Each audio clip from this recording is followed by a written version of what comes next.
EDUSAT में आप सबका स्वागत है। मैं मनिंद्र ठाकुर हूँ। मैं जेएनयू में सेंटर फॉर पॉलिटिकल स्टडीज़ में पढ़ाता हूँ और आज का मुद्दा है कि समाज अध्ययन में, सोशल साइंसेस में क्या डिबेट्स चल रहे हैं, क्या विवाद, क्या बहस क्या हो रही है। समाज अध्ययन या राजनीतिक अध्ययन या आर्थिक अध्ययन या इस तरह के जितने भी और विषय हैं, इन विषयों में आज क्या मुद्दा सर्वाधिक महत्वपूर्ण ढंग से भारतीय विद्वानों के बीच है और उस पर बहस चलाई जा रही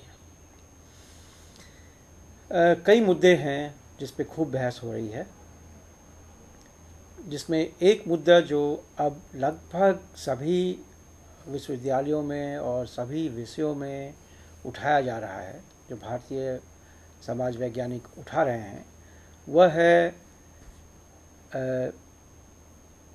भारतीय समाज के लिए क्या हम ठीक उसी तरह का समाजशास्त्र बना सकते हैं जैसा पश्चिम में है। ये पश्चिम का जो मुद्दा है, पश्चिम का जो ज्ञान परंपरा है, क्या उसी ज्ञान परंपरा के अंदर हम भारतीय समाज को समझ सकते हैं। ये एक बड़ा ही अहम मुद्दा पिछले कई वर्षों में महत्वपूर्ण ढंग से उठाया जा रहा है। इस मुद्दे को पहले भी उठाया गया था। पहले इस मुद्दे को कहते थे यूरोप केंद्रीयता, यानी यूरोसेंट्रिसिज्म।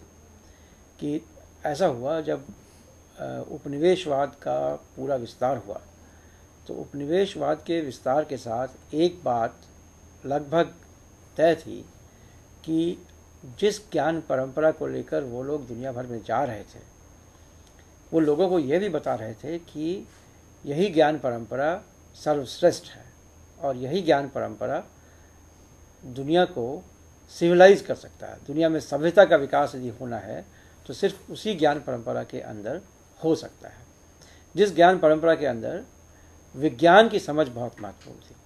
विज्ञान का मतलब था कि हम अब समाज में या प्रकृति में होने वाली घटनाओं के लिए अपने से इतर, मनुष्य से इतर या दृष्टिगत जगत से इतर कोई भी विश्लेषण नहीं करेंगे। यानी हम अपने समस्याओं को समझने के लिए भगवान के तत्व को लाने की कोशिश नहीं करेंगे। हम ये नहीं कहेंगे गॉड ने ऐसा कर दिया, भगवान ने ऐसा कर दिया, ईश्वर ने ऐसा कर दिया, बल्कि हर बात को हम विश्लेषण के माध्यम से, अपने रीजनिंग के माध्यम से, अपनी तर्क शक्ति के माध्यम से समझने की कोशिश करेंगे। ये एक बहुत ही महत्वपूर्ण विकास हुआ 18वीं 19वीं शताब्दी के यूरोप में, और इसी विकास के साथ जोड़कर आप यदि देखें तो तकनीकी का भी विकास हुआ।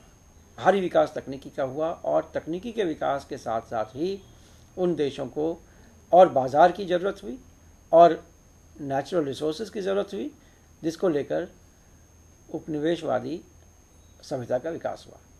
यानी ये लोग अब दूसरे देशों में जाकर वहाँ से रिसोर्सेज को लाएंगे वापस अपने देश में, और जो कुछ यहाँ बनता है, जो सामान यहाँ बनता है, उस सामान को लेकर उन्हें उन देशों में जाके बेचना है। ये एक तरह का संबंध, नया संबंध बनना शुरू हुआ 18वीं 19वीं शताब्दी की दुनिया में। और इस संबंध के बनने में एक ख़ास बात ये रही कि जो डोमिनेंट ग्रुप हुआ, जिन लोगों, जो औपनिवेशिक ताकतें जो थीं, जब उन्होंने किसी दूसरे समाज पे अपना वर्चस्व बनाया, तो सिर्फ ये नहीं कहा कि हमें यहाँ से नेचुरल रिसोर्सेज चाहिए, हमें यहाँ का बाज़ार चाहिए, बल्कि उन्होंने ये कहा कि हम तो यहाँ आपको सभ्य बनाने के लिए आए हैं, क्योंकि जो सभ्यता मूलक ज्ञान है, उस ज्ञान की हमने प्राप्ति कर ली, जिसे अंग्रेजी में एनलाइटनमेंट कहते हैं। कि इस ज्ञान की हमने प्राप्ति कर ली और इस ज्ञान को लेकर हम अब दुनिया भर में बांटने को जा रहे हैं, और यही गोरे लोगों का दायित्व है। उन्होंने कहा ये वाइट मैन्स बर्डन ये है कि जो ज्ञान हमें प्राप्त हुआ है, उस ज्ञान से हम दुनिया को सिविलाइज करें। लेकिन सच ये था कि उस ज्ञान के पीछे एक शक्ति थी और एक मनसा थी। शक्ति ये थी कि उसके साथ साथ उनका राज्य जो बहुत पावरफुल था वो लगा हुआ था, और मंशा ये थी कि उसके साथ साथ वहाँ से जिन देशों में वो गए, वहाँ से शोषण करने की पूरी व्यवस्था कायम करनी थी, जिसे उपनिवेशवाद कहते हैं। उपनिवेश का मतलब है कि आपके देश को उन्होंने अपने जीविकोपार्जन के लिए, अपनी समृद्धि के लिए उपयोग में लाया। यानी आपके यहाँ के रिसोर्सेज को, आपके यहाँ की संपदा को वो अपने हिसाब से विकसित करेंगे ताकि सचमुच सच ये है कि उनका विकास हो पाए। अब ये जो प्रक्रिया चली, इस प्रक्रिया में एक और ख़ास बात हुई। वो ख़ास बात ये थी कि जितने ज्ञान परंपराएं इन देशों में पनप रही थीं, जितनी ज्ञान परंपराएं इन देशों में विकसित हुई थीं, उन सभी ज्ञान परंपराओं के साथ क्या किया जाए। तो निश्चित रूप से यदि कोई देश अपना वर्चस्व कहीं बनाना चाहेगा तो उसका पहला काम ये होगा कि वो वहाँ के स्थापित मान्यताओं को खारिज करे, वहाँ के स्थापित ज्ञान परंपराओं को खारिज कर दे। तो उन्होंने ये कहना शुरू किया कि आप जिसे ज्ञान परंपरा कह रहे हैं वो ज्ञान परंपरा नहीं है, बल्कि वो तो धर्म है, रिलीजन है। धर्म और रिलीजन एक ही चीज़ बहुत लोग नहीं मानते हैं, लेकिन फ़िलहाल यदि उपयोग के लिए हम मान लें कि रिलीजन ही धर्म है, तो उन्होंने कहा कि आपका ये रिलीजन है, ये नॉलेज नहीं है, ज्ञान नहीं है। और रिलीजन को लेके उस वक्त के यूरोप में जो बातें चल रही थी वो ये थी कि धर्म की सत्ता, जो चर्च था, धर्म की सत्ता को राज्य की सत्ता से अलग रखा जाए। क्योंकि राज्य जब पावरफुल होने लगा, जब मॉडर्न कैपिटलिस्ट स्टेट, जो आधुनिक पूंजीवादी राज्य जब शक्तिशाली बना, तो उसने पहला काम किया कि चर्च को वहाँ से विस्थापित किया, चर्च की शक्ति को सीमित किया, और उन्होंने धर्म का मतलब चर्च समझ लिया। और यहाँ पर जब वो आए तो जो कुछ भी उनकी ज्ञान परंपराओं से भिन्न था, उनके ज्ञान मीमांसा से जो कुछ भी भिन्न था, उसे उन्होंने स्थापित कर दिया कि ये तो धर्म है और धर्म को इससे अलग करना बहुत ज़रूरी है। ज्ञान और धर्म बिल्कुल अलग अलग है। इस मान्यता के साथ ही जितनी भी ज्ञान परंपरा यहाँ पर थी, उन सब ज्ञान परंपराओं को उन्होंने एक सेकेंडरी दर्जा दे दिया। उन्होंने कह दिया कि ये तो ज्ञान नहीं है, और इनका जो ज्ञान है वो अधूरा है, और इसके ज्ञान में कुछ चीज़ें हो सकती हैं महत्वपूर्ण हो, लेकिन इन्हें मानव की सभ्यता के लिए ज़रूरी है कि इस ज्ञान परंपरा को ख़त्म किया जाए। और इसी प्रक्रिया में उन्होंने हमारे समाज को समझने के लिए भी एक उपागम विकसित किया। हमारे समाज को समझने के लिए उन्होंने एक शब्द व्यवस्था कायम की। उन्होंने शब्द संग्रह किया कि हमारे समाज को कैसे समझेंगे, हम क्या कर रहे हैं। और आहिस्ता आहिस्ता ये हुआ कि जिस तरीके से उन्होंने हमें समझा, हम भी अपने आप को उसी तरह से समझने लगे। यानी अब तक ये था उनके आने के पहले तक कि हम अपनी हर व्यवस्था को, अपने बारे में, अपने समाज के बारे में, हम मनुष्य और प्रकृति के संबंधों के बारे में, प्राकृतिक संपदाओं के उपयोग के बारे में, संपत्ति के बारे में, सामाजिक संबंधों के बारे में, हर कुछ के बारे में हमारा अपना एक दृष्टिकोण था। लेकिन जब उन्होंने ये स्थापित कर दिया कि जो आपका दृष्टिकोण है वो धार्मिक दृष्टिकोण है, और जो आपका दृष्टिकोण है वो सही दृष्टिकोण नहीं है, एक रैशनल दृष्टिकोण नहीं है, तो उन्होंने फिर एक तरीका बनाया हमें देखने का। और हमने भी क्या किया कि आहिस्ता, सारे उपनिवेशों में ये बातें हुई कि हमने भी आहिस्ता आहिस्ता अपने आप को देखने के लिए भी उनके ही दृष्टिकोण का उपयोग में लाना शुरू किया। एक अच्छा उदाहरण इसका है, फ्रेंच फैनॉन एक हुआ करते थे अल्जीरिया में, जो साइकियाट्रिस्ट भी थे। उन्होंने किताब लिखी है रैचेट ऑफ द अर्थ। उसका मूल कथन ये है कि जो काले लोग थे अल्जीरिया के, वो लोग अच्छा बनने के लिए, सभ्य बनने के लिए अपने आप को गोरा बनाने की कोशिश करते थे, और जितना ज़्यादा गोरा बनाने के लिए वो कॉस्मेटिक्स का उपयोग करते थे, उनका कालापन उतना ही ज़्यादा दिखता था। तो सुंदर होना क्या है, अच्छा होना क्या है, कैसे हमें बात करनी है, कैसे सामाजिक संबंधों बनाना है, हमारा समाज कैसा होगा, परिवार कैसा होगा, इन तमाम चीज़ों के बारे में हमने उनके दृष्टिकोण को अपना लिया। ऐसा बहुत से लोग मानते हैं, और ये जो दृष्टिकोण को अपनाया, इसे अंग्रेजी में यूरोसेंट्रिज्म कहते हैं। आहिस्ता आहिस्ता यही बात जो हमारी ज्ञान परंपराएं पैदा हुई उसमें भी शामिल हो गई। आहिस्ता आहिस्ता यही बात जिस तरीके से हमारे विश्वविद्यालयों का निर्माण हुआ उसमें भी शामिल हुआ। हमारे सारे के सारे विश्वविद्यालय जो आजकल बहुत एक्टिव हैं, ये सारे विश्वविद्यालय बनाए गए आधुनिक व्यवस्था के तहत। आधुनिक सरकार ने इन विश्वविद्यालयों का निर्माण किया, और आधुनिक व्यवस्था, जो राजनीतिक व्यवस्था हमारी बनी, वो भी एक तरह की नकल थी। जो जिस तरह की शिक्षाओं का हमने डिपार्टमेंट्स खोला, जैसी व्यवस्था बनाई, वो भी हमने उनके आधार पर ही बनाई। नतीजा ये हुआ कि जो हमारे समाजशास्त्रियों ने धीरे धीरे समाज को समझने का मॉडल डेवलप किया, वो सारा का सारा मॉडल उनके कॉन्सेप्ट्स और कैटेगरीज पे, उनके शब्द प्रणालियों पे, उनके जो मीनिंग है उन पे डिपेंड करने लगा।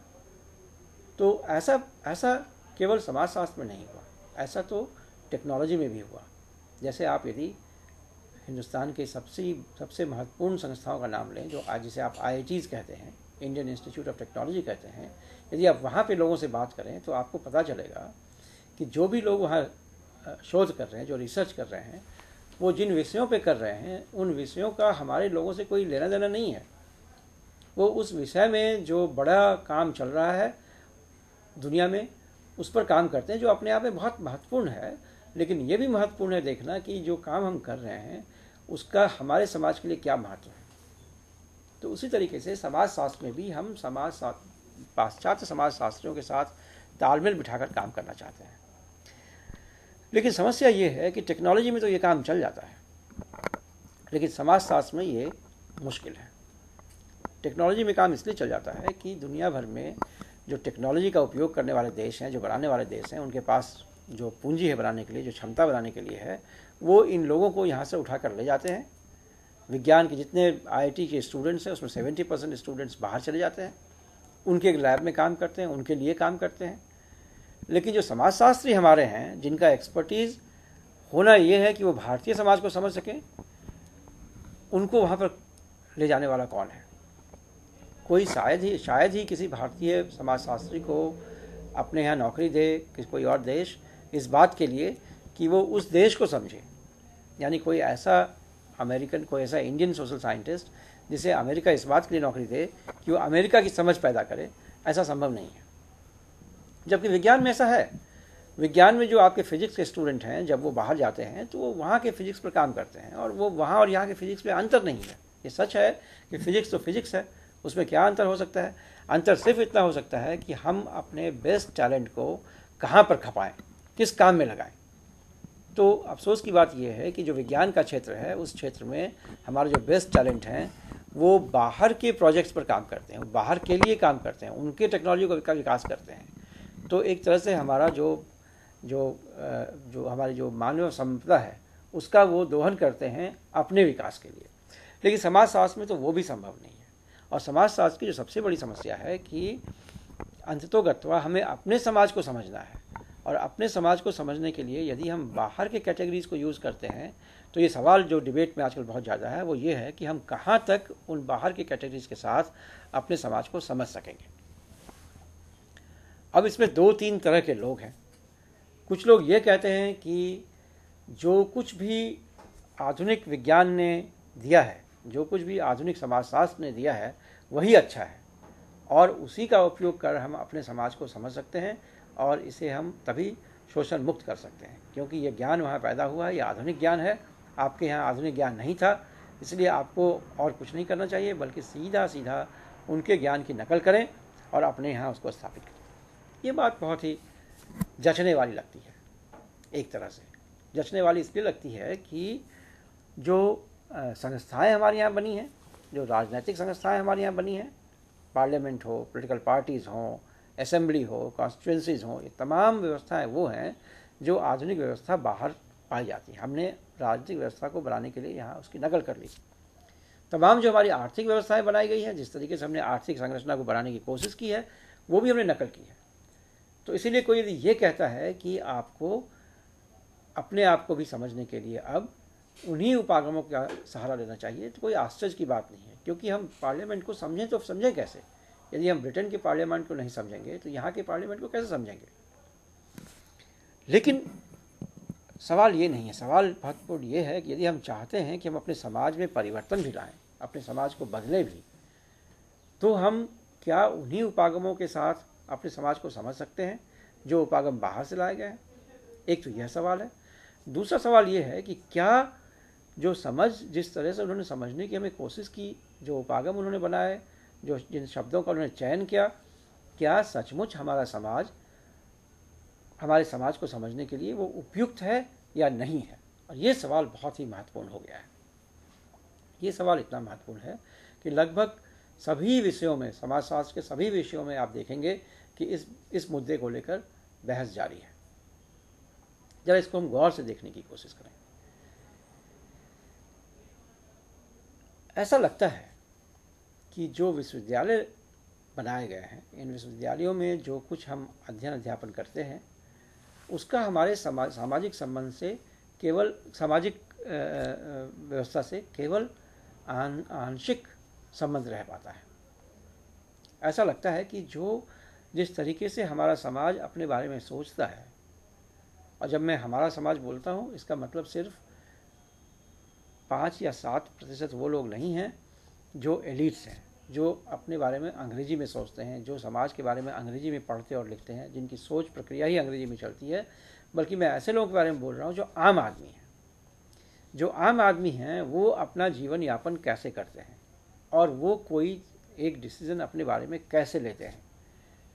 एक समाजशास्त्री का ये दायित्व है कि वो उसे समझ सकें कि एक आम आदमी अपने सामाजिक संबंधों को कैसे स्थापित करता है और एक आम आदमी अपने सामाजिक संबंधों के बारे में निर्णय कैसे लेता है। वो संपत्ति के बारे में क्या विचार रखता है, वो प्रकृति के बारे में क्या विचार रखता है। इन बातों को समझने का हमारा दायित्व है। हम सिर्फ ये नहीं कह सकते हैं कि समाज को ऐसे बिहेव करना चाहिए, बल्कि हमें अपनी शुरुआत यहाँ से करनी होगी कि समाज के लोग सोच कैसे रहें, उस सोच को हम समझें कैसे। ये हमारी विकट समस्या होनी चाहिए।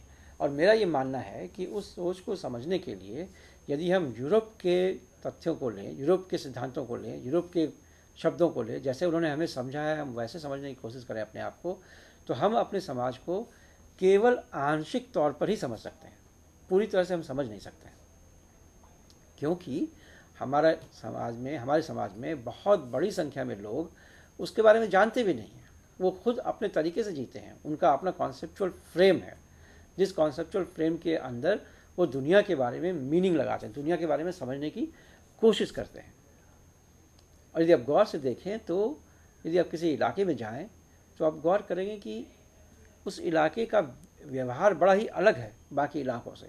आप यदि पंजाब में जाएं तो आपको लगेगा पंजाब के लोगों का बिहेवियर बहुत अलग है राजस्थान के लोगों के बिहेवियर से। राजस्थान के लोगों का बिहेवियर बहुत अलग है नॉर्थ ईस्ट के लोगों के बिहेवियर से। नॉर्थ ईस्ट के लोगों का बिहेवियर बहुत अलग है साउथ इंडिया के बिहेवियर से। यानी कि जो बिहेवियर लोगों का है उसके संचालन में और उसके निर्माण में कहीं न कहीं वहाँ की सामाजिक वहाँ की ज्योग्राफिकल व्यवस्था का, यानी कि प्राकृतिक व्यवस्था का भी बड़ा योगदान है। केवल कुछ प्रतिशत लोग भारत के हैं जिनका व्यवहार बिल्कुल एक जैसा है। जो अंग्रेजी में पढ़ते लिखते हैं वो अंग्रेजी संस्कृति से बने हुए लोग हैं। लेकिन आम आदमी जो है वो उस पूरे इलाके में जो दर्शन प्रबुद्ध रूप से वहाँ की चेतना में पाया जाता है, लोक चेतना में है, उसी के हिसाब से अपने बारे में सोचते हैं। अब एक समाजशास्त्री का दायित्व यदि ये है कि वो ये समझने की कोशिश करे कि लोग अपने बारे में कैसे सोचते हैं, तो मुझे लगता है कि उन्हें फिर से समाजशास्त्र के स्वरूप के निर्माण पर जोर देना होगा। जो कॉन्सेप्ट्स और कैटेगरीज हमने उपयोग में लाया है, उन कॉन्सेप्ट एंड कैटेगरीज को हमें री एग्जामिन करना पड़ेगा। ऐसा ही एक ग्रुप ये कहता है, इस तरह का ही विचार रखने वाला एक ग्रुप ये कहता है कि सच तो ये है कि जितने भी कॉन्सेप्ट्स एंड कैटेगरीज हम लोग उपयोग में लाते हैं वो कॉन्सेप्ट्स और कैटेगरीज का मीनिंग हम नहीं समझते हैं, उसका अर्थ हम नहीं समझते हैं। उदाहरण के लिए उनका कहना है कि यदि हम लॉ को लें, लॉ क्या चीज़ है? लॉ वेस्ट में इसका जो मीनिंग होता है हमारे लिए वो मीनिंग हो ही नहीं सकता है। जरा इस पर गौर करने की कोशिश करें। वो कहते हैं कि पश्चिम में लॉ का मतलब है ऐसा कानून जिसको हर कोई पालन करेगा और स्वतः पालन करेगा। उदाहरण वो देते हैं कि आप देखें सुकरात को। सुकरात क्या कहता है? कहता है कि मैं चाहता हूँ कि कानून में बदलाव आए, जो कानून अभी है वो ठीक नहीं है, लेकिन जब तक ये कानून है मैं ये कहता रहूँगा कि इसमें बदलाव आए, लेकिन मैं उसको फॉलो भी करता रहूँगा। इसीलिए जब सुकरात को फांसी दी, जब सुकरात को जहर का प्याला दिया गया तो सुकरात ने कहा कि मैं पीना चाहता हूँ जहर का प्याला, क्योंकि मैं कानून का पालन करना चाहता हूँ। जब लोगों ने उनसे कहा सुकरात से कि चलो यहाँ से तुमको भगा ले चलते हैं, उनके दोस्त थे बहुत सारे, उन्होंने कहा चलो तुम्हें यहाँ से भगा ले चलते हैं, तो उन्होंने कहा मुझे भागना नहीं है, क्योंकि मैं कानून का सिपाही हूँ, मैं कानून के साथ रहना चाहता हूँ। मैं सिर्फ ये चाहता हूँ कि कानून ही बदल दी जाए। यानी कानून के प्रति लोगों की एक आस्था है। कानून, वो लोग जिसको कानून वो लोग कहते हैं, उसके प्रति उनका एक सम्मान भी है। लेकिन जब ऐसे देशों में आप जाएंगे जहाँ की ये नियम कानून पश्चिम से उधार लाकर लगाए गए हैं, वहाँ आप देखेंगे कि इनका सही संचालन हो नहीं सकता है, क्योंकि उसको लेकर लोग बहुत सीरियस नहीं रहते हैं, उसका बहुत सम्मान लोग नहीं करते हैं। ख़ास तौर पे ऐसे देशों में जहाँ कोई रिजिड कानून की व्यवस्था नहीं थी, जहाँ की कोई ये रूल नहीं था कि आप सारा कानून किताबों में लिख के रखा गया है और उसके हिसाब से आपको काम करना है। भारत जैसे देशों में कानून की समझ ये थी कि अलग अलग समाज में अलग अलग तरीके से लोग सोचते हैं और हर समाज अपने लिए नियमों का निर्माण करता है। वो नियम भी बड़े परमानेंट नहीं हैं, वो नियम भी चेंज होते रहते हैं। अलग अलग कॉन्टेक्स्ट में वो नियम भी अलग अलग होता है और उन नियमों का जो कस्टोडियन है, जो उसकी रक्षा करने वाला आदमी है, वो उन्हीं के बीच से कुछ लोग हैं। ऐसा नहीं कि राज्य उन नियमों का पालन करवाए ज़बरदस्ती, जबकि लॉ होने का मतलब है कि राज्य का उस लॉ को पूरा सपोर्ट होगा, राज्य उस लॉ को नहीं पालन करने वालों को दंडित करेगा। अब इमेजिन कीजिए कोई लॉ हमने बना ली यहाँ दिल्ली में, वो ऐसा लॉ है जो किसी बहुत छोटी सी जगह लोकल एरिया कहीं पर है, वहाँ के जो सोशल लॉज हैं, वहाँ का जो कस्टम है, उसके बिल्कुल विपरीत है। तो हम क्या करेंगे फिर? तो हम या तो उन्हें क्रिमिनल घोषित कर देंगे कि आपने क्राइम किया इस लॉ को नहीं मान के। उन्हें बात समझ में नहीं आएगी, मैं क्या नहीं मान रहा हूँ, हम तो अपने तरीके से चल रहे हैं। या उसको चेंज करने की कोशिश करेंगे, उसको सिविलाइज करने की कोशिश करेंगे। तो ये कहते हैं कि यूरोप में जो ये सभ्यता के विकास के साथ साथ कानून का ये विकास हुआ और कानून में हर चीज़ को बांधने की कोशिश की जा रही है, इससे एक रिजिडिटी आ गई है। जबकि ऐसे समाज में जहाँ कानून नहीं था, वहाँ पे कोई रिजिडिटी का कॉन्सेप्ट नहीं था, वहाँ चीज़ें बदलती रहती थी, फ्लेक्सिबिलिटी थी कानून के अंदर भी, जगह जगह पर कानून बदल जाते थे, समय समय पर कानून में बदलाव आता था। तो इसलिए कानून की जो समस्या है वो गंभीर ये और भी इसलिए हो गई है कि अंग्रेज़ों ने हमारे यहाँ इस तरह के सामाजिक कानून को लिपिबद्ध करने की कोशिश की। उन्होंने डॉक्यूमेंट किया उसका एक पूरा डॉक्यूमेंट तैयार किया गया और कहा गया कि आज से अब यही कानून है। लेकिन हमारे समाज में कानून बड़ा फ्लेक्सिबल था, अब लोगों की बात समझ नहीं आ रही है कि ये रिजिड कैसे हो गया, और इसी कारण से बहुत सारे नए मुकदमे पैदा होने लगे। मैं एक दूसरा उदाहरण कानून के संदर्भ में आपको देना चाहता हूँ। आप पंजाब के उदाहरण को लें। पंजाब में जो सामाजिक संबंध बनते थे, उसमें ये कॉन्सेप्ट था कि कोई भी संपदा किसी एक व्यक्ति की नहीं होती है। व्यक्तिगत स्वामित्व उसमें होता है, लेकिन ये एक परिवार की संपदा है और उस संपदा पे काम करने वाले जितने भी लोग हैं उनकी भी संपदा है। यानी संपदा के साथ सारे जुड़े हुए जो लोग अपना जीवन यापन कर रहे हैं, उन सबका कुछ न कुछ उसके अंदर स्टेक है। जब पंजाब में पहली बार हरित क्रांति आई तो वहाँ क्या हुआ ये कि हरित क्रांति के पहले पंजाब में जिन लोगों के पास संपत्ति थी, जो जमीन जगह थी, तो लोगों ने परिवार के किसी भी आदमी के नाम पर उसे रजिस्टर करवा लिया। एक भाई यदि कनाडा में है, वहाँ से पैसे भेज रहा है, वो संपत्ति यहाँ खरीदी गई, तो जो भाई घर में उपस्थित है उस संपत्ति को उसके नाम से ही रजिस्टर करवा लिया गया और ये माना गया कि संपत्ति तो सबकी है। कुछ दिनों के बाद जब ग्रीन रिवॉल्यूशन का टाइम आया, तो ग्रीन रिवॉल्यूशन की सबसे बड़ी खासियत ये थी कि ग्रीन रिवॉल्यूशन ने बैंक के दरमियान बैंकों ने बहुत सारा लोन दिया लोगों को खेती करने के लिए या ट्रैक्टर खरीदने के लिए। अब इमेजिन कर सकते हैं कि ग्रीन रिवॉल्यूशन के पहले अमृतसर डिस्ट्रिक्ट में सिर्फ 500 ट्रैक्टर्स थे और ग्रीन रिवॉल्यूशन के बाद उसी अमृतसर डिस्ट्रिक्ट में 5000 ट्रैक्टर आ गए 3 साल के अंदर। तो ये जो परिवर्तन आया, इस लोन के लिए व्यक्तियों को अपनी ज़मीन को मॉर्टगेज करने की, बंधक रखने की ज़रूरत पड़ती थी बैंक के पास। और बंधक कैसे रखेंगे? यदि आपके नाम से ज़मीन नहीं है तो कैसे आप बंधक रखेंगे? तो जिन लोगों के नाम पे ज़मीन थी उन्हें ही बंधक रखना पड़ा। अब कल को ये हुआ कि इस बंधक रखी हुई ज़मीन के बदले जो उन्होंने लोन लिया था, उस लोन पर ज़्यादा फ़ायदा नहीं हुआ। जब घाटा होने लगा पंजाब के एग्रीकल्चर में, तो जिन लोगों ने लोन ले रखा था उन्हें सरकार ने नोटिस दे दी और उन्होंने कहा कि अपनी ज़मीन को हमें कुछ करना पड़ेगा। जो भाई वहाँ उपस्थित थे उन्होंने उसको बेचने की कोशिश की, तो दूसरे भाई ने कहा कि आप इसे बेच नहीं सकते हो क्योंकि मेरा भी इस पर अधिकार है, लोन तो आपने लिया था, ज़मीन कैसे आप बेच सकते हो क्योंकि मेरी ज़मीन भी है।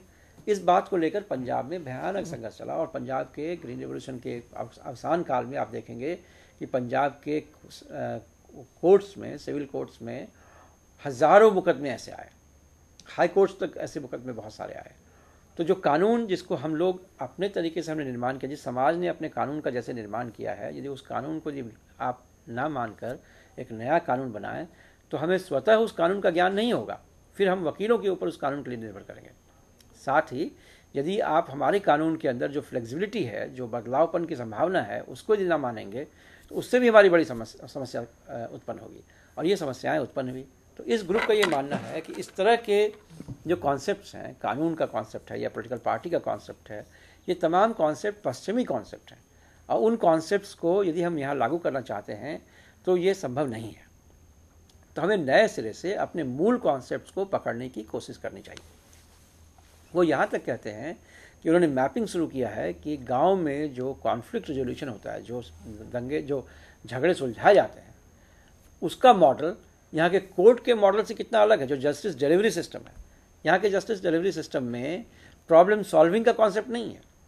यहाँ के जस्टिस डिलीवरी सिस्टम में जब जस्टिस डिलीवर कर दिया जाता है तो दोनों पार्टियों के बीच के मन का मलाल खत्म नहीं होता है। लेकिन हमारा जो मौलिक, जो पुराना जस्टिस सिस्टम है, उसके अंदर ये होता है कि आप दोनों मिलकर आपने एक जज को नियुक्त किया, जैसे पंच कहा गया, और पंच परमेश्वर की तरह बिहेव करता है, जो प्रेमचंद ने लिखा है। और पंच को तय करने में दोनों ही पार्टी सहमति होनी चाहिए, और पंचायती के बाद दोनों पार्टी को पंच के फैसले से सहमति होनी चाहिए। नतीजा क्या होता है कि पंच के फैसले के बाद सामान्यतया इन दो विपरीत दलों में दोस्ती हो जाया करती है। यही प्रॉब्लम सॉल्विंग का इनका सिस्टम है। तो उन लोग, ऐसे ग्रुप का कहना है, जिसमें एक बाल गंगाधर प्रोफेसर हैं, उनका कहना है कि इस तरह का जो हमारा इंडिजिनस सिस्टम है प्रॉब्लम सॉल्विंग का, या हमारी जो सामाजिक व्यवस्था है, इन तमाम सामाजिक व्यवस्थाओं के मूल में कुछ ऐसी बातें हैं जो पश्चिमी सामाजिक व्यवस्था से बहुत अलग हैं, और इसलिए ज़रूरी है कि हम पश्चिमी सामाजिक व्यवस्था की तुलना में अपने आप को अलग समझकर उसका पुनर्निर्माण शुरू करें। तो दो ग्रुप हैं। एक ग्रुप है जो कहता है कि सब बकवास था, इसे हटा देना चाहिए। दूसरा ग्रुप है जो कहता है नहीं, ये बहुत इंपॉर्टेंट था, इसे रिक्लेम करना चाहिए। और इन दोनों के बीच में कई और ग्रुप्स हैं। कुछ लोग कहते हैं कि बहुत अच्छा था लेकिन अब उसे रिक्लेम नहीं कर सकते हैं। कुछ लोग कहते हैं कि थोड़ा अच्छा भी था, थोड़ा ख़राब भी था, और हमें नए सिरे से बनाने की ज़रूरत है। तो इस तरह के कई सारे लोग इस तरह की बातें करते हैं, और इसीलिए समाजशास्त्र के अंदर ये बहस चल रही है कि क्या हम कोई इंडिजिनस सोशल साइंस बना सकते हैं। क्या हमारा जो सोशल साइंस है वो सिर्फ पश्चिम से उधार लिया हुआ समाजशास्त्र है, या हम आगे आने वाले समय में अपने व्यवस्था के साथ नई व्यवस्था बना सकते हैं समाज को समझने के लिए। जिसमें एक महत्वपूर्ण बात यह है कि भारतीय दर्शन के साथ समाजशास्त्र का क्या संबंध बने। आमतौर पर आप देखेंगे कि समाजशास्त्र के अंदर भारतीय दर्शन का जिक्र तक नहीं होता है। ज़्यादातर विश्वविद्यालयों में भारतीय दर्शन पढ़ाया तक नहीं जाते हैं। तमाम पॉलिटिकल साइंस का कोर्स शुरू ही होता है प्लेटो के साथ, ग्रीक थिंकिंग के साथ पॉलिटिकल साइंस का कोर्स शुरू होता है, जबकि ग्रीक थिंकिंग से बहुत पहले हमारे यहाँ बहुत सारी थिंकिंग रह चुकी है। हमारा राजनीतिक चिंतन भी उसके पहले बहुत पावरफुल रहा है। कई नीतियाँ लिखी गई हैं, और नीतियों का मतलब ही होता है राजनीतिक चिंतन है। लेकिन हमने अपने समाज को समझने के लिए इन तमाम चीज़ों को साइडलाइन करके हम सिर्फ यूरोप की चीज़ों को लेकर चलते हैं। तो अब सवाल ये उठाया जा रहा है कि क्या भारतीय दर्शन में ऐसी क्षमता है कि उसके द्वारा हम भारतीय समाज को समझने का प्रयास करें। ये बड़ा ही गंभीर सवाल है, क्योंकि ये भी यदि सच है कि भारतीय समाज अभी भी भारतीय दर्शन से प्रभावित है, उनकी चेतना में भारतीय दर्शन के बहुत सारे तत्व उपस्थित हैं, जिसके द्वारा वो अपने बारे में निर्णय लेते हैं, जिसके द्वारा वो समाज को समझने की कोशिश करते हैं। लेकिन क्या ये संभव है कि हम संपूर्ण समाज के डायनामिक को समझने के लिए भारतीय दर्शन का उपयोग कर सकें? ये एक बड़ा गंभीर मसला है, और कई लोगों ने इस पर अपना विचार दिया है। कुछ लोगों का तो यहाँ तक मानना है कि समाज शास्त्र जैसी कोई चीज़ जो है वो एग्जिस्ट नहीं करती है, हिस्ट्री जैसी कोई चीज़ एग्जिस्ट नहीं करती है। ये सब बकवास है, क्योंकि हमारे समाज में इतिहास का कोई महत्व नहीं रहा, इसलिए हमने कभी ऐतिहासिक तरीके से चीज़ों को लिखने की कोशिश नहीं की। और आप देखेंगे कि ज़्यादातर जो हमारे डॉक्यूमेंट्स हैं उसमें कोई डेट्स नहीं है, कोई दिन नहीं है। यहाँ तक है कि किसी एक टेक्स्ट के बारे में कहना कठिन है कि उसके लिखने वाले कौन थे, रचयिता कौन थे, क्योंकि एक ही नाम के बहुत से लोग पाए जाते थे एक ही सीरीज़ में, और नई नई चीज़ों की रचना करते थे, उसे आगे बढ़ाते थे। तो जिस तरीके से समाज को सोचने का तरीका वेस्ट में है, उससे हमारा तरीका सोचने का बिल्कुल अलग है। इसीलिए वेस्टर्न सोशल साइंस के द्वारा हम कुछ भी नहीं कर सकते हैं और हमें भारतीय दर्शन से इन चीज़ों को लेने की कोशिश करनी चाहिए। ये एक महत्वपूर्ण मुद्दे के रूप में इस वक्त उभर रहा है। कई लोग ये कहते हैं कि संभव शायद ये तो नहीं है कि हम अपनी पूरी भाषा बदल दें, संभव ये भी नहीं है कि हम पूरा मॉडल बदल दें, लेकिन शायद ये संभव है कि हम जो कुछ भी करें, समाज को समझने की जितनी भी कोशिश, जिस भाषा में भी कोशिश करें, जिस लैंग्वेज में भी कोशिश करें, हमारे लिए ज़रूरी है कि हम समाज के साथ एंगेज करके करें, समाज के साथ मिल के करें। हम सिर्फ आइवरी टावर थिंकर नहीं बने। ऐसा नहीं हो कि हम चुपचाप अपने कमरे में बैठे हैं और वहीं से हम समाज के बारे में अंदाज़ लगा रहे हैं और बहुत ही सुंदर लैंग्वेज में उन तमाम कॉन्सेप्ट्स कैटेगरीज के साथ जिसको लोग पश्चिम में यूज़ कर रहे हैं, हम सिर्फ उनके बारे में लिखना चाहते हैं। कुछ लोग ये कहना है कि इस तरह का जो लिखने की कार्यक्रम है, इस तरह से जो लिखने वाले लोग हैं, उनके द्वारा जो कुछ भी आपको उपलब्ध होता है वो बहुत मायने नहीं रखता है, उसका कोई ख़ास महत्व नहीं है। इसलिए ज़रूरत इस बात की है कि हम इंडिजिनस सोशल साइंस पैदा करें। इसका मतलब ये है कि हम चलें समाज को देखने के लिए, समाज को समझने के लिए अपने दिमाग को साफ रख के, अपने दिमाग में से उन बातों को निकाल दें कि कोई एक डोमिनेंट थियरी है, जैसे यूरोपियन थियरी है, और उसके द्वारा हम खोजने की चीज़ों को कोशिश कर रहे हैं। इसको हटाकर यदि हम ये सोचें कि ये हमारा समाज है, इस समाज में एक सामाजिक संबंध है और इस सब को समझने के लिए हम नए सिरे से प्रयास कर रहे हैं। इसमें हम पश्चिम के कॉन्सेप्ट्स को भी ले सकते हैं, पूरब के कॉन्सेप्ट्स को भी ले सकते हैं, लेकिन मूल बात ये नहीं है कि किस कॉन्सेप्ट को ले रहे हैं। मूल बात ये है कि हम किस सत्य को समझने की कोशिश कर रहे हैं और उसके हिसाब से ही हमारा समाजशास्त्र अलग अलग तरीके से बन सकता है। और ये समाजशास्त्र जो हमारा बनेगा वो शायद थोड़ा अलग समाजशास्त्र होगा।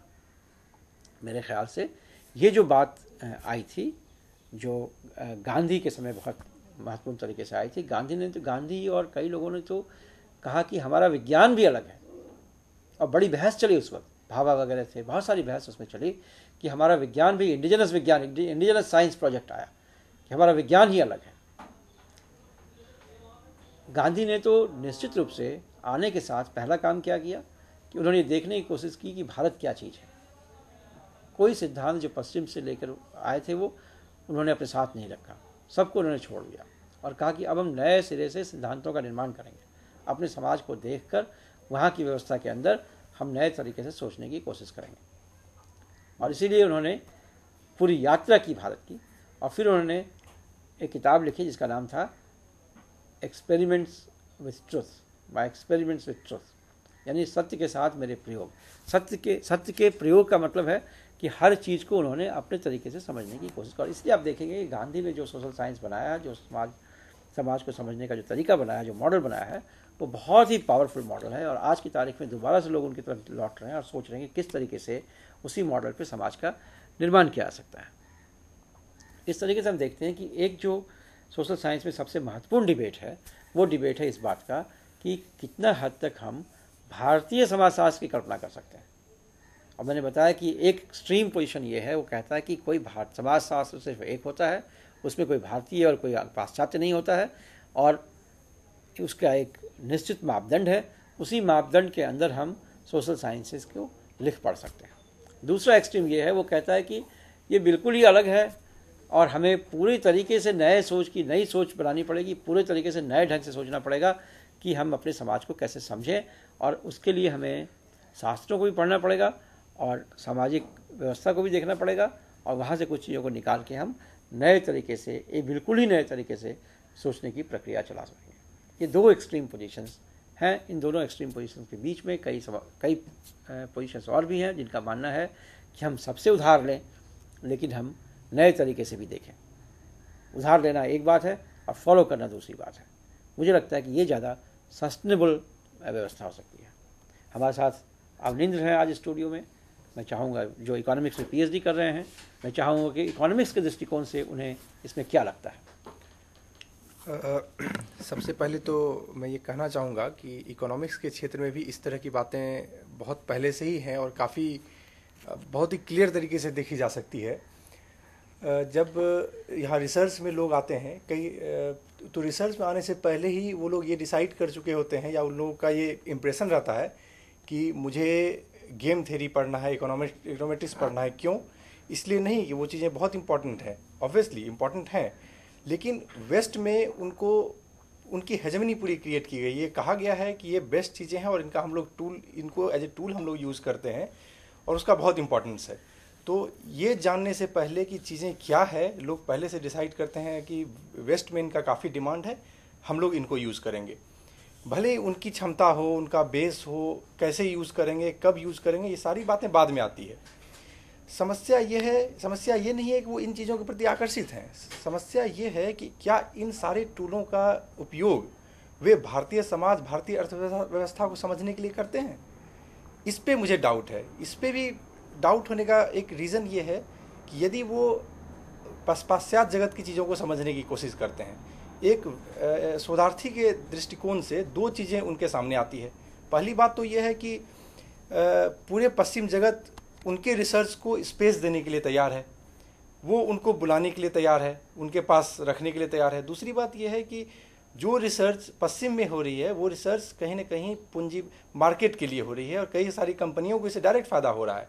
तो दूसरा बेनिफिट ये मिलता है इस तरह के रिसर्च में कि वो लोगों को उन सारी कंपनियां जो कि अभी भी वेस्ट के आधार पर चल रही है, वेस्ट के पे आधारित हैं, उनमें नौकरियां भी मिल रही है। तो ऑब्वियसली ये दो इंसेंटिव इन लोगों के ऊपर काम कर रहा है और ऑब्वियसली साइकोलॉजिकल जो हेजेमनी है कि वेस्ट में जो हो रहा है वो बेस्ट है, ये तो काम करता ही है।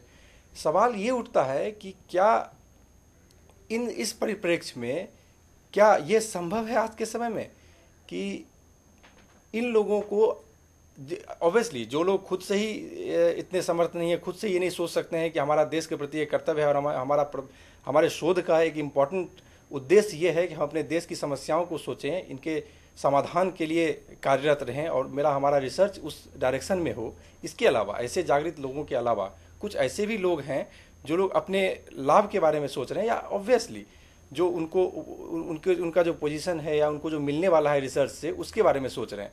क्या ऐसा संभव है आज के समय में कि हमारी व्यवस्था ऐसी हो कि जो हमारे बारे में सोच रहा है, जो हमारे देश के समस्याओं के बारे में सोच रहा है, क्या हमारा देश उसको उतना स्पेस प्रोवाइड कराए या हमारी इस व्यवस्था का क्या योगदान होगा, हमारे इस देश का क्या योगदान होना चाहिए, हमारे देश की व्यवस्था का, कि आप हमारे देश के ऊपर रिसर्च करने को काफ़ी महत्व दे रहे हैं।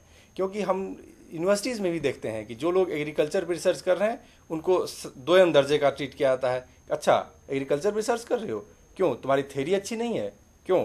तुम्हें इकोनॉमेट्रिक्स नहीं आता, क्यों? तुम्हारा मैथ्स कमज़ोर है, या कई सारे इशूज़ देखे जाते हैं या मान लिया जाता है कि कुछ और कर रहा है, इनका एकेडमिक्स के प्रति अपना कमिटमेंट नहीं है। कहीं ना कहीं हमारे सिस्टम में एक ऐसी व्यवस्था कैसे हो सकती है जो उन लोगों को जो खुद से ही भारतीय व्यवस्था को समझने के लिए तैयार हैं, उनके अलावा लोग जो नए रूप से आ रहे हैं उनको कैसे प्रेरित किया जाए यहाँ के काम करने के लिए, जो ऐसे काम करने के लिए जिनका कि हमारे देश के लिए बहुत महत्व है, और सिर्फ इसलिए नहीं कि आंख बंद करके हम पाश्चात्य जगत की चीज़ों को फॉलो करें। और अगर हम पाश्चात्य जगत से कई चीज़ें लेते भी हैं तो उनका उपयोग हम कैसे राष्ट्र के निर्माण में या अर्थव्यवस्था के मजबूतीकरण में उपयोग में लाएं। ये एक बहुत बड़ी समस्या मुझे आगे लगती है और मुझे आज के समय में बहुत आसानी से ये दिखता भी नहीं है। तो मैं चाहूँगा कि इसका क्या आखिर समाधान है, क्या अपने से ये चीज़ें हो सकती है?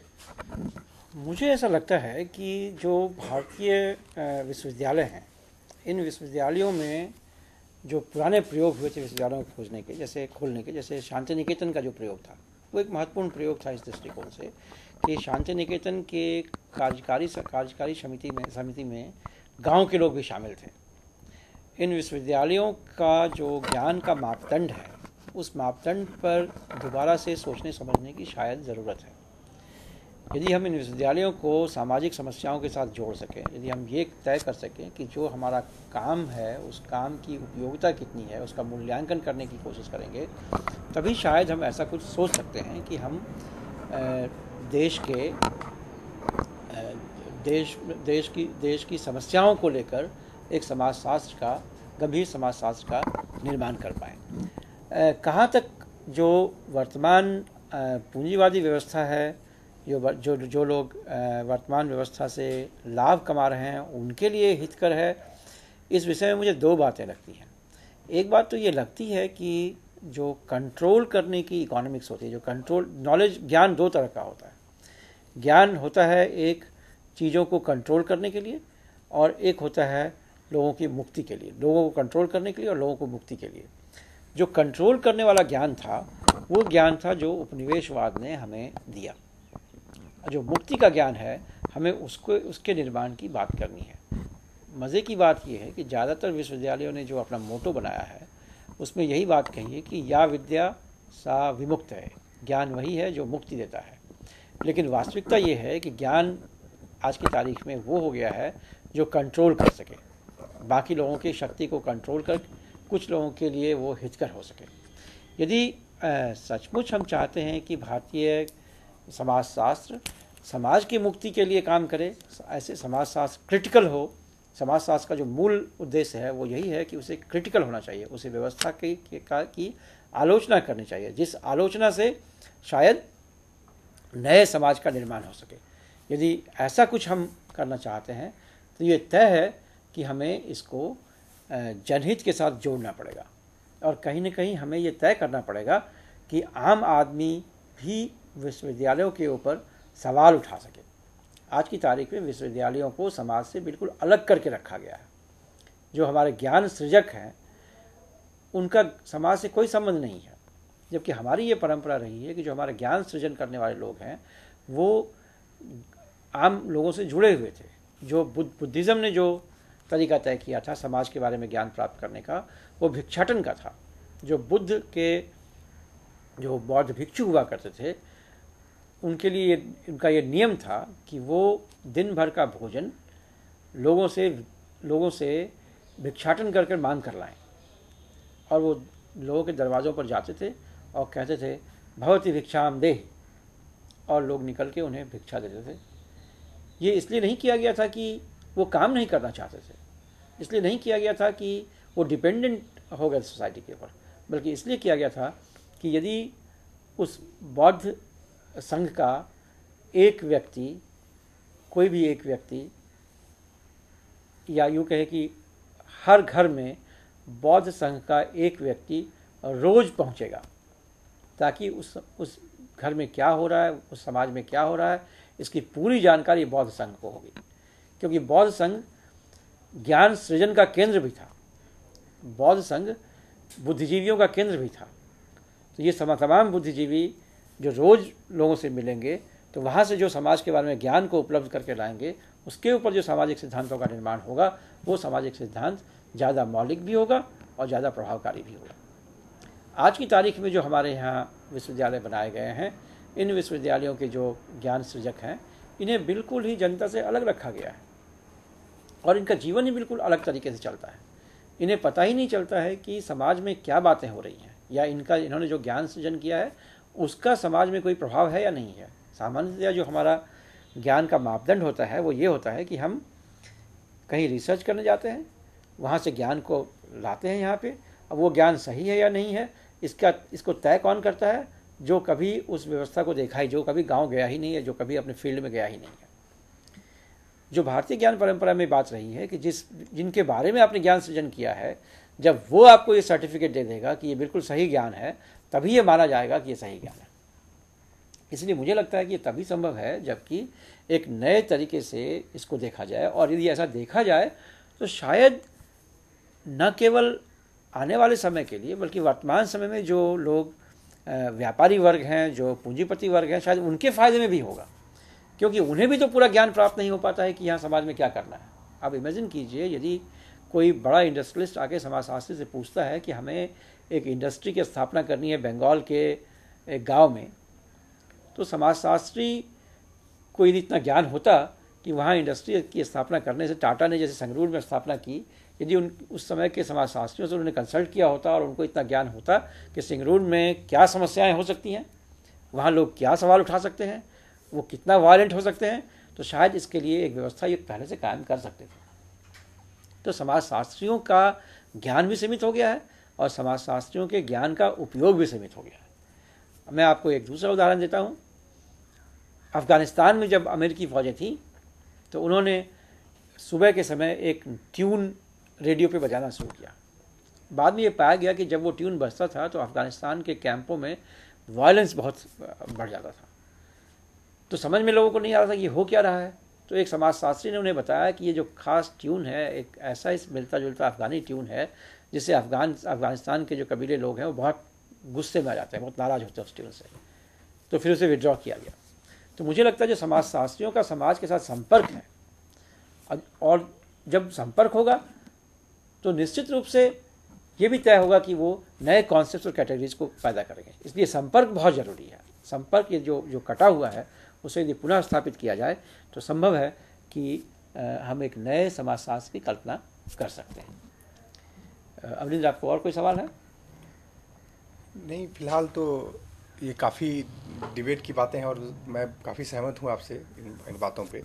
लेकिन इतना ज़रूर है कि इसमें समय की बहुत ज़रूरत है इन चीज़ों में। तो मुझे लगता है इसमें सिर्फ एक खतरा ये है, जब हम इंडिजिनस समाज सोशल साइंस की बात करते हैं तो एक खतरा इसमें यह है कि बहुत से लोग इसको राष्ट्रवाद के साथ जोड़ देते हैं। मुझे नहीं लगता है कि इंडिजिनस सोशल साइंस का कोई राष्ट्रवादी प्रोजेक्ट है। ये इसका प्रोजेक्ट सिर्फ इतना है कि समाज शास्त्र को जिस समाज के बारे में हमें समझना है उस समाज के लोग अपने आप को कैसे समझते हैं, इसको बिना समझे, उनके कॉन्सेप्ट्स और कैटेगरीज को बिना समझे शायद हम समाज को ना समझ पाएँ।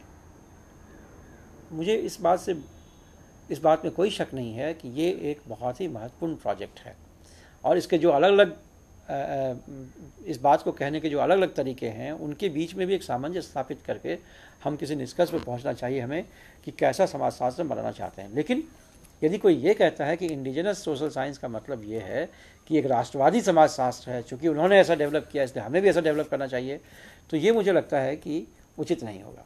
जैसा कि किसी ज़माने में आइंस्टाइन और न्यूटन को लेके परेशानी थी। न्यूटन इंग्लैंड का था, आइंस्टाइन को जर्मनी ने सपोर्ट किया था रिसर्च के लिए। तो जब आइंस्टाइन के प्रयोग की बात आने लगी उनके ज्ञान को, तो इंग्लैंड, उस वक्त वर्ल्ड वॉर चल रहा था, तो इंग्लैंड में के पुस्तकालय में आइंस्टाइन की किताबों पर बैन लग गई, उसे किसी गुप्त जगह पर रख दिया गया। एडिंगटन जो आइंस्टाइन के काम को देख रहा था और समझने की कोशिश कर रहा था, जो कि न्यूटन चेयर पर था, उसे ये कहा गया कि आप आइंस्टाइन के बारे में पता कीजिए कौन है, और आपको, जब उन्होंने पता करना शुरू किया तो बाद में कहा गया कि आपको आइंस्टाइन के बारे में कुछ बात नहीं करनी है, क्योंकि आइंस्टाइन और न्यूटन का झगड़ा जो है वो दो राष्ट्रों का झगड़ा है, जर्मनी और इंग्लैंड का झगड़ा है। लेकिन ये सही नहीं है, और बिल्कुल एडिंगटन ने भी ऐसा ही किया। उन्होंने अंत में इंग्लैंड के पैसे से ये प्रमाणित किया कि आइंस्टाइन बिल्कुल सही कह रहे थे, और ये एक बहुत बड़ा योगदान विज्ञान को हुआ। इसी तरीके से समाजशास्त्र के बारे में जब हम बात करते हैं तो मुझे लगता है कि हर समाज के अंदर एक ज्ञान परंपरा पनपी है। उस समाज के अंदर जो जिस भी प्राकृतिक जगह पर मनुष्य रहता है, तो अपने बारे में, अपने से दूसरे मनुष्य के संबंधों के बारे में, अपने से प्रकृति के संबंधों के बारे में ज्ञान सृजन करता है, और यह ज्ञान सृजन संकलित होता है वर्षों से, हजारों वर्ष से वो मनुष्य संकलित करके रखता है, अपनी अगली पीढ़ी को ट्रांसफ़र करता है। और चूँकि उस खास देश और काल के हिसाब से ज्ञान सृजन होता है, इसलिए उसका वहाँ बहुत महत्व होता है। इसलिए वहाँ की समस्याओं को सबसे बेहतर तरीके से वही समझ सकता है, और उनके कॉन्सेप्ट और कैटेगरी इसलिए बहुत ही महत्वपूर्ण है। इसका मतलब ये नहीं कि उनके सारे कॉन्सेप्ट्स और कैटेगरीज महत्वपूर्ण हैं। इसका मतलब सिर्फ इतना है कि हमें उनके साथ एक क्रिटिकल एंगेजमेंट करना चाहिए, हमें उसे समझने की कोशिश करनी चाहिए, और कहाँ तक वो उपयोगी हो सकता है इसे देखने की कोशिश करनी चाहिए। और कई बार ऐसा होता है कि कोई एक खास परिस्थिति में रहने के कारण मनुष्य उस विषय में ज़्यादा ज्ञान प्राप्त कर लेता है, और दुनिया बाद में उसी परिस्थिति का सामना करती है। तो ऐसे में जो वो एक ज्ञान किसी मनुष्य ने किसी खास जगह पे सृजित किया है, उस ज्ञान का महत्व पूरी दुनिया के लिए हो जाता है। जैसे कोई यदि मेडिसिन सिस्टम यूरोप में उसका सृजन हुआ है, और वही बीमारी अब अमेरिका से, यूरोप से भारत में आ गया है, तो ये एक बड़ी बात है कि हम यूरोप के उन लोगों से पूछें कि आपने इस बीमारी का समाधान कैसे किया, क्योंकि हमारे यहाँ भी संभव है कि उसी दवा से हमारी बीमारी का समाधान हो जाएगा। इसलिए तमाम दुनिया की जो ज्ञान परंपराएं हैं उनके बीच में बहुत ज़रूरी है कि एक जनतांत्रिक और लोकतांत्रिक संबंध बने, या बराबरी का संबंध बने, एक डायलॉग का संबंध बने। और ये डायलॉग ऐसे स्थापित किया जाए कि हम सीखने के लिए डायलॉग करें और फिर नवीन ज्ञान सृजन करें उससे बाहर निकल के, और उस ज्ञान को हम आम आदमी के लिए उपलब्ध करवाएं। अभी जो ज्ञान सृजन की व्यवस्था है, ये ज्ञान सृजन की व्यवस्था उत्तम नहीं है, क्योंकि इस ज्ञान सृजन में हम ये करते हैं कि बहुत सारी जो ज्ञान परंपराएं हैं उनको हम एक्सक्लूड कर देते हैं, उनको हम बाहर निकाल देते हैं, उनको हम कहते हैं कि ये ज्ञान परंपराएं हैं ही नहीं। और इसके चलते मनुष्य की जो ज्ञान संपदा है, संपूर्ण ज्ञान संपदा जो हमने सृजित की है, उस ज्ञान संपदा को हम खत्म कर देते हैं। कई बार ऐसा भी होता है कि ज्ञान संपदाओं से हम कुछ चीज़ों को ले लेते हैं, लेकिन फिर हमें उसे स्वीकार नहीं करते हैं कि हमने लिया है। ये भी एक समस्या है। इस समस्या से भी हमें बचने की कोशिश करनी है। इसलिए जब भी हम ये बात करते हैं कि ये संपदा, ये प्राकृतिक संपदा हमारी है, जब हम ये बात करते हैं ज्ञान संपदा हमारी है, तो हम ये भी बात करते हैं साथ साथ कि ज्ञान संपदा संपूर्ण मनुष्य जाति की है। और संपूर्ण ज्ञान संपदा के साथ एक ऐसा संबंध हमें बनाना चाहिए जिस संबंध के द्वारा हम मनुष्य जाति को आने वाले समय में फ़ायदा दे सकें। मेरे ख्याल से आज की बातचीत हम यहीं रोकना चाहेंगे। बहुत बहुत धन्यवाद। आगे की बातचीत फिर हम अगले दिन करेंगे, और अगले दिन हम कुछ और विषयों को उठाएंगे जो विवाद समाज अध्ययन में इस वक्त चल रहा है। Thank you.